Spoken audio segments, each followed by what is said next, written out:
దొండ మొక్కకి మంచిగా క్రీపర్స్ కదా, వాటికి సపోర్ట్ ఇచ్చుకుంటేనే మంచిగా వస్తాయి. ఇది తాళ్ళతో కట్టాను.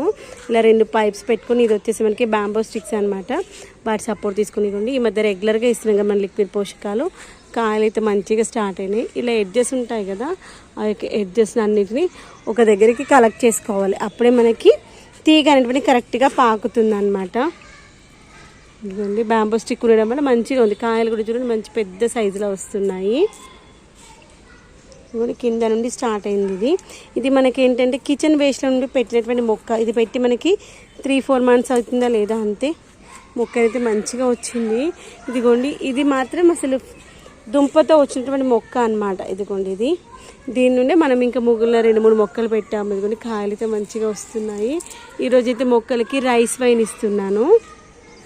అయితే ఇక్కడ కూడా చెట్టు చాలా పెద్దనైంది. ఇదిగోండి దీన్ని ఇలా ఏం చేశానంటే సైడ్కి ఇంకొకటి థ్రెడ్ కట్టేసుకుని చూపిస్తా చూడండి. ఇలా మధ్యలో ఇంకొకటి తాడు కట్టుకున్నాను, వైర్ పెట్టేసుకొని ఇలా ఇటు సపోర్ట్ ఇచ్చేసుకున్నాను అనమాట. ఇటు వచ్చి ఇటు వస్తే లేకపోతే అటు వెళ్ళి అటు వెళ్తుంది, అప్పుడు మంచిగా వస్తుంది. ఇక్కడ ఇంకొక క్రీపర్ ఉంది కదా దొండ మొక్కని, ఇది కూడా ఇదిగోండి ఇది గోరింటాకు మొక్క మీదకి పాకింది. ఈ యొక్క మొక్కలు మనము చిన్నగా ఉన్నప్పుడే చూసుకోవాలన్నమాట. ఇంకా పెద్దగా అయిపోయిన తర్వాత మళ్ళీ దాన్ని లాగి సెట్ చేసుకోవాల్సి వస్తుంది. ఇంకొని వచ్చేసింది మొత్తానికి. ఇలా ఈ మొక్కలోకి కలిపేసుకుందాం. ఇలా ఎడ్జస్ట్ని అయితే మనము అల్లిచ్చేసుకోవాలి. ఇది కొన్ని ఏమో ఇలా పైకి వెళ్ళి కిందికి వస్తున్నాయి కదా, ఇలా కింది దాంట్లోకి పాకిచ్చేసుకోవాలి. అప్పుడు వీటికి సపోర్ట్ దొరికితేనే మొక్క అనేటువంటిది మంచిగా సర్వైవ్ అవుతుంది. ఇదిగోండి ఇక్కడ దాకా వచ్చేసింది కదా. ఇదిగోండి ఇలా ఎడ్జ్ కొన్ని వాడిపోతూ ఉంటాయి. వాటిని కట్ చేసేసి ఇలా మళ్ళీ పాకిచ్చేసుకుందాం. ఇక్కడ మనకి 2 రకాల పందిర్లు ఉన్నాయి దొండ మొక్క కోసమనే. అడ్డు పందిరి, నిలువు పందిర్లు 2 ఉన్నాయన్నమాట. ఇదిగోండి సీతాఫల్ది పూత లాస్ట్ టైం కూడా ఇలానే వచ్చింది, పోయింది. ఇప్పుడు ఎంతవరకు వస్తుందో తెలియదు, అందుకే ఆశనైతే పెట్టుకోవట్లేదు. బాగుంటుంది అని అనుకున్నప్పుడు ఉండదు అనుకోండి, దాని యొక్క బాధ ఇంకా వర్ణనాతీతం. అందుకని ఇదిగోండి ఇక్కడిక్కడికో పోయింది. దీన్ని ఇలా పైకి అనేసుకుందాం. ఇలా అన్ని క్రీపర్స్ని మనము ఈ సీజన్లో మంచిగా చేసుకోవాలి. ఇదిగోండి ఇది వస్తలేదు, ఇంకా తీసేద్దాం, ఇది వేస్ట్. వస్తుందేమో అనుకున్నాను మస్క్ మిలాను, కానీ రావట్లేదు. ఇందాక పంకిచ్చేసాను. నా దగ్గర ఎందుకో క్రీపర్స్ రావు, రీజన్ ఏంటో తెలియదు. కానీ ఈ యొక్క దొండ మొక్క ఒక్కటే వచ్చింది, ఇంకా మిగిలినవి ఏవీ రావు. దీన్ని కూడా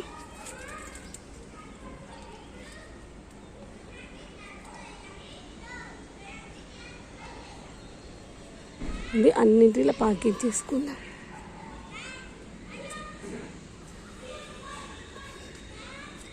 ఇలా మనకు 2-3 సైడ్లు పెట్టుకున్నాం అనుకోండి తీగ పాకించుకోవడానికి, అది ఎటో దిక్కు పాకేస్తుంది. ఇది అటు సైడ్ ఉన్న మొక్కది. ఇంక క్రీపర్స్ అయితే ఒకసారి పెట్టుకున్నామంటే ఇక మళ్ళీ తీసే ఆప్షన్ పెట్టుకోవద్దు. ఎందుకంటే ఒక దాంట్లో ఒకటి అల్లుకుపోయి ఉంటాయి కదా, మళ్ళీ వాటిని తీయడం ఇక సాధ్యం కాదు మనకి.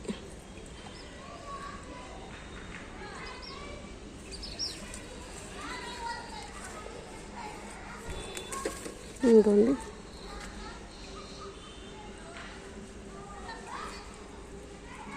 ఇలా అన్నింటినీ ప్యాకింగ్ చేసుకుందాం.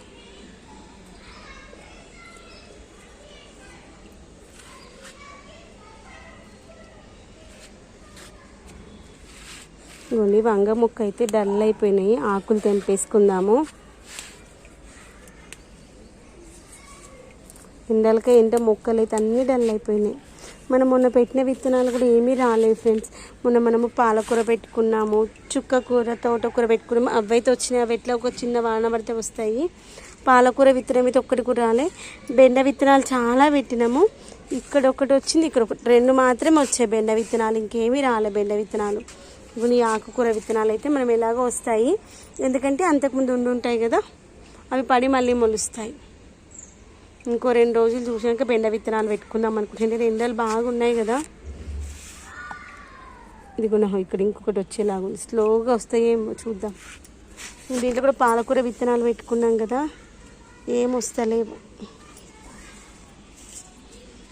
ఇప్పుడు అక్కడక్కడ టమాటా నారు కూడా వస్తుంది. కనకాంబరాల విత్తనాలు కూడా మనం వేస్తూ ఉంటాం కదా, కనకాంబరాలు కూడా వచ్చినాయి. దీంట్లో కూడా బెండ విత్తనాలు పెట్టుకున్నాం కదా, పాలకూర పెట్టుకున్నాం. ఇదిగోండి పాలకూర, ఇది ఒక్కటి వచ్చింది.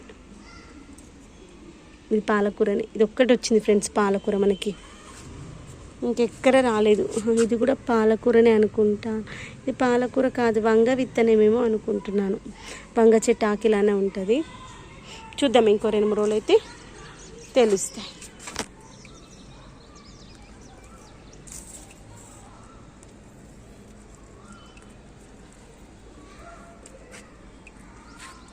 మనకి ఉల్లి గింజలు వేస్తుంటాం కదా అప్పుడప్పుడు, అక్కడక్కడైతే ఉల్లి విత్తనాలు కూడా ఉల్లి నారు కూడా వచ్చింది. అది కొంచెం పెద్దగా అయినాక రిపోర్టింగ్ చేసుకుందాం. అయితే మొక్కలకి రైస్ వైన్ ఇస్తున్నాను. మిగిలిపోయిన రైస్ ఉంటుంది కదా, ఇలా తీసుకొచ్చి ఒక బకెట్లో వేసి పెడతాను. వీటికి కూడా ఇష్టం అనమాట, తింటూ ఉంటాయి. ఈ యొక్క వాటర్ని 10 లీటర్స్కి 1 లీటర్ చొప్పున మిక్స్ చేసుకొని స్ప్రే చేసుకుందాము. 10 లీటర్స్ బకెట్లో 1 లీటర్ అయితే మిక్స్ చేసుకున్నాను. ఇలా వస్తుంది వాటరు. దీన్ని మనము బాటిల్స్లో ఫిల్టర్ చేసుకొని పోసుకున్నాక స్ప్రే చేసుకుందాము. ముఖ్యంగా ఇదిగోండి మిల్లీ బగ్స్ వచ్చిన మొక్కలు చాలా బాగా యూజ్ అవుతుంది. ఇదిగోండి ఇక్కడ ఒక్క కొమ్మకు వచ్చింది కదా మొన్న చూపించినప్పుడు, ఇదిగోండి ఇంకా అంతా స్ప్రెడ్ అయిపోతుంది. ఈ టైంలో మనము మిల్లీ బగ్స్ వచ్చినప్పుడు చేయాల్సిన పని ఏంటంటే చేతితోనే వీటిని చంపేసేయాలి. ఇంకా చేసేది ఏం లేదు. స్ప్రే చేస్తే పోతాయేమో అనుకున్నాను, పోవట్లేదు. ఇలా కొమ్మలు పోతాయి.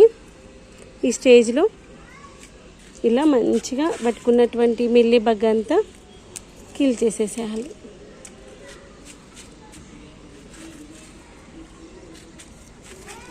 ఇంకోండి ఇంకా ఇక్కడ పైన ఎక్కడైనా కొమ్మలకు ఉంటాయి చూడండి, అక్కడ కూడా చంపేసి, ఒకవేళ అలా చంపేస్తే కూడా పోవట్లేండి, ఆ కొమ్మని ఇడిచేసేయాలి. ఇంకా చేసేది ఏం లేదు. పెద్దవాళ్ళు అంటారు కదా ఒక సామెత, చెడ్డవాడితో స్నేహము 10 రూపాయలు ఇచ్చైనా కానీ తీసేసుకోవాలి, మంచివాడితో స్నేహం 10 రూపాయలు ఇచ్చైనా తీసుకోవాలి అని. ఇంకోటి పోయినాయి. ఇప్పుడు వీటికైతే మిల్లీ బగ్స్ పోయింది కాబట్టి మంచిగా అంతా స్ప్రే చేసుకుందాం. అన్ని రకాల మొక్కలకు చేసుకుందాము. ఎండలు బాగుండేసరికి మొక్కలు అయితే అన్నీ డల్ అయిపోయినాయి. ఇంకోండి ఈ యొక్క కనకాంబరాల మొక్కలు ఇంకో 2-3 రోజుల తర్వాత రీపాటింగ్ చేద్దాము. అప్పటి వరకు ఇవి ఎంతవరకు ఉంటే అంతవరకు ఉండని. మనకి ఇక్కడ ఇంకా ఉన్నాయి కదా కొత్త విత్తనాలు, ఇవి ఇంకో 2-3 రోజుల తర్వాత పెట్టుకుందాం. ఇవి ఇంకొంచెం పెద్దగా అయితే పెట్టేసుకుందాం మంచిగా. వీటికైతే మంచిగా వాటరింగ్ ఇస్తూ ఉంటే మంచి గ్రోత్ వస్తుంది. ఇంకా అక్కడక్కడ కుండీలలో కూడా ఉన్నాయి, అన్నింటిని కలిపి పెట్టేసుకుందాం. మొక్కలలో ఈ ఒక్క మొక్క మంచిగా ఉంది, హెల్దీగా. దుఃఖానికి కాయలు అయితే మంచిగా వస్తున్నాయి. ఇలాంటి మొక్కలు ఏంటంటే మనము చెట్టు నిండా ఆకులు ఎక్కువ ఉన్నాయి చూడండి, పెస్ట్ ఎక్కువగా వచ్చే ఛాన్సెస్ ఉంటుంది. కొంచెం పండు వారిపోయినటువంటి ఆకులు అయితే తెంపేసి ఇక్కడ మనము బాటిల్స్ పెట్టుకున్నాం కదా కిచెన్ కంపోస్ట్ కోసమని, దాంట్లోనే వేసేసుకుందాం. ఎక్కువ ఆకులు ఉంటేనే మనం ఇచ్చే పోషకాలు మొత్తం ఆకులే తీసేసుకుంటాయి. తర్వాత వాటికి ఫ్రీగా గాలి గిట్లా తగలదనమాట, పెస్ట్ రావడానికి ఈజీగా ఛాన్సెస్ ఉంటాయి. అందుకోసమని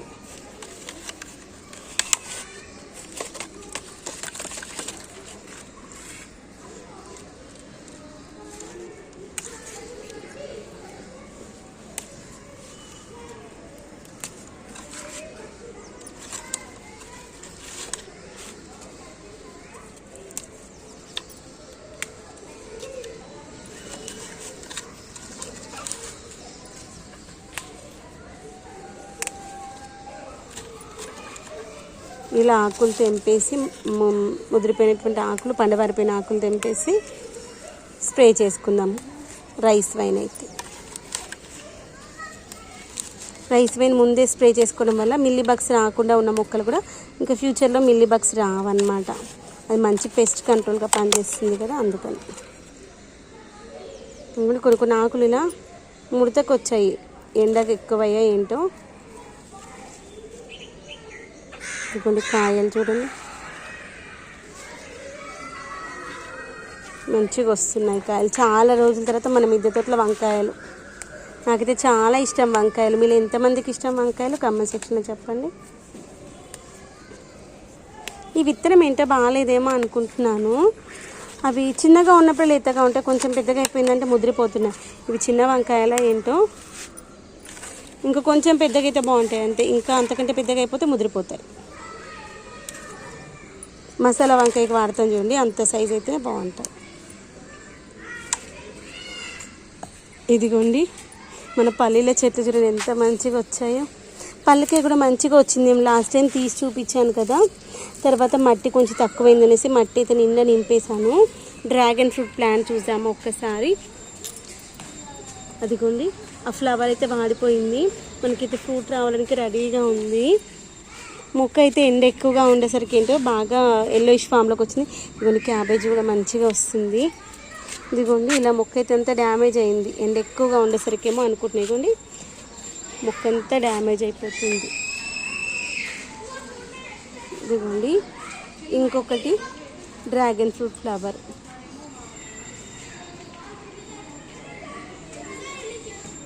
ఫ్రెండ్స్ ఇప్పుడు మిల్లీ బగ్స్ ఉన్న ప్లేస్లో అంతా తీసేసాం కదా, ఇప్పుడు ఈ టైంలో మంచిగా స్ప్రే చేసుకుందాము. మంచిగా స్ప్రే చేద్దాం.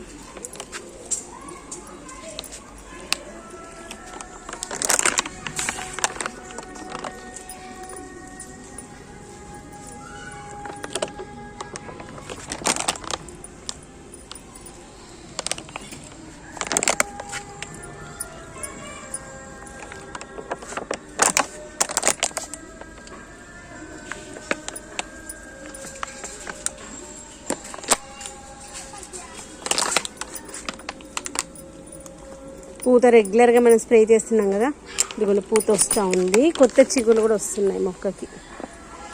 వచ్చిన పూత కూడా మంచిగా ఆగుతుంది అనమాట మనం రెగ్యులర్గా లిక్విడ్ పోషకాలు ఇస్తే. ఇలా అన్ని మొక్కలకి మంచిగా స్ప్రే చేస్తున్నాం. అక్కడ కూడా 2 కాయలు ఉన్నాయి, వస్తున్నాయి కానీ చాలా వరకు రాలిపోతున్నాయి చూడండి.